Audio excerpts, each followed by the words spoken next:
ଘଟଣା ଆପଣ ଆରମ୍ଭ କରନ୍ତୁ ବିମାନ ବାବୁ। କିଳା ନେଇ ଯାଏ କିଳା ନେଇ ଯାଏ ବେଳେ ବେଳେ ଅଚଞ୍ଛା କିଳା ତାଉ ସେତିକି ଥାଉ ଗୀତ। ତମକୁ ପଚରା ହେଲା ତମ ଭିତରେ କଣ ଡିଷ୍ଟର୍ବାନ୍ସ ହେଇଛି ଗହିତା ମାଇକିନା କାଇଁ ବାଡିଆ ପିଟା ହଉଛ? ତମେ ଏଠି ମେଲୋଡି ଆରମ୍ଭ କରିଦଉଛ। ସାର୍ ସେ କହିଲେ ବୋଲି ମୁଁ ମୁଖଟା ଆରମ୍ଭ କଲି।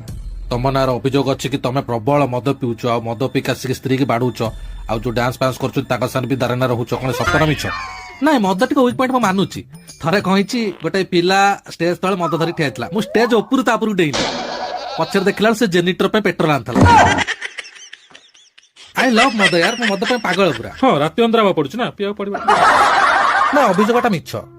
ମିଛ କଣ ଆପଣ ତ ଜାଣିଛନ୍ତି ଷ୍ଟେଜ ପ୍ରୋଗ୍ରାମ ଗଲେ ଯେକୌଣସି ଜାଗାକୁ ଲେଟ୍ ନାଇଟ୍ ହେଇଯାଏ, ଖଟଣି ଅଧିକା ହେଇଯାଏ, ସେଥିପାଇଁ ମୁଁ ଟିକେ ସାଡୁ ମାରିଦେଇକି ପଳେଇ ଆସେ।